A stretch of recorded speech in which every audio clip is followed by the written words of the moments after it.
ठिकाणी पोलीस जे आहेत ना, हे पोलीस या ठिकाणी गाडी अडवत आहेत. कुठल्याही पद्धतीने गाडी सोडू दिली जात नाही. साहेब तुम्ही नाही करायचं साहेब, असं नाही साहेब. काय तुमची अडचण काय ते सांगा. गाड्या का सोडत नाही त्यांना विचारा. तुम्ही सांगा ना. जागा नाही, पार्किंग जागा नाही. तुमच्या गाड्या लागल्या सगळ्या तर माणसाला जागा भेटणार नाही.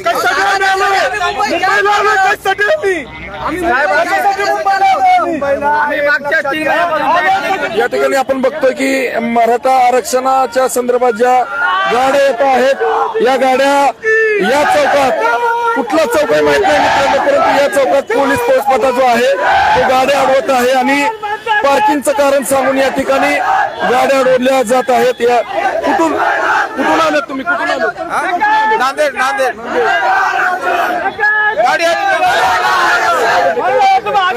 या पोलीस प्रशासनानं या एरियामध्ये इथं गाड्या अडवलेल्या आहेत. गाड्या सगळ्या सोडल्या पाहिजे. या ठिकाणी आपण लाईव्ह चालू केल्यानंतर या ठिकाणी गाड्या सोडण्यात आलेल्या आहेत, परंतु पोलिसांना पार्किंगच्या कारणावरून या काय बोला आम्हाला काऊन अडवलेलं आहोत? आम्ही 3-4 दिवसाला इथं आलेलो आहोत. आम्हाला काऊन अडवलेलं आहोत? आम्हाला याचं उत्तर पाहिजे. या ठिकाणी आपण बघतोय की सोडणार आहेत का? गाड्या सोडणार आहेत का? आश्वासन दिलं. ठीक आहे, चला असू द्या. राशनची गाडी आहे, आम्हाला सगळं खाद्य पिदे सगळं संघ आहे, तरी सोडणार चालेल आम्हाला. राशनची म्हणजे तुमच्या आमचं स्वतःच आमचं एक ड्रम भरून पाणी आहे. या ठिकाणी बघा, गोंधळ केल्यानंतर सर्व मराठी लोक युवक एकत्र झाल्यानंतर या ठिकाणी गाड्या सोडण्यात आलेल्या आहेत. पोलीस प्रशासनाची दडपणशाही या ठिकाणी चालू होती आणि या दडपणशाहीला हे सर्व एकत्र आल्यानंतर गाड्या सोडण्यात आलेल्या आहेत. गाड्या सोडलेल्या एक मराठा समाजाच्या विनंती. पोलीस प्रशासनाचा आम्ही निषेध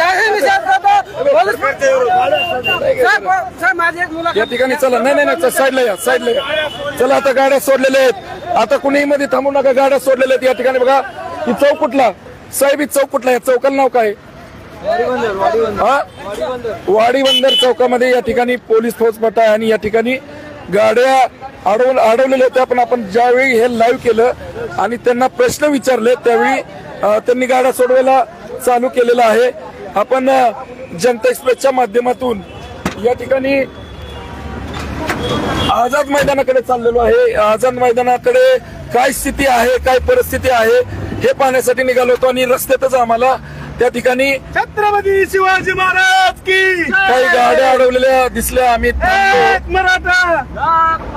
गाड्या अडवलेल्या दिसल्या आणि आम्ही थांबल्यानंतर आम्ही पोलीस प्रशासनाला प्रश्न केले की त्यांच्यामध्ये राशन पाणी, खाण्यापिण्याचं सर्व साहित्य आहे, तर तुम्ही कशाला अडवताय? तर त्यानंतर मीडिया आणि जनता एक्सप्रेसचा बूम दिसल्यानंतर त्यांची गाड्या सोडवायला ते तयार झाले आणि आता सध्या सुरळीतपणे या ठिकाणी गाड्या सोडल्या जात आहेत. आझाद मैदानाची जी परिस्थिती आहे ती परिस्थिती आता आपण थोड्या वेळात पाहत आहोत. अगदी काही मिनिटांमध्ये आम्ही आझाद मैदानावर पोहोचणार आहे. तिथली काय परिस्थिती आहे हे आम्ही तुम्हाला लाईव्हच्या माध्यमातून दाखवण्याचा प्रयत्न करू. तुर्तास मी इथंच थांबतो. तिथली परिस्थिती पाहण्यासाठी मित्रांनो या चॅनलला फॉलो करा, म्हणजे नोटिफिकेशन तुम्हाला ऑटोमॅटिकली मिळून जातील. धन्यवाद.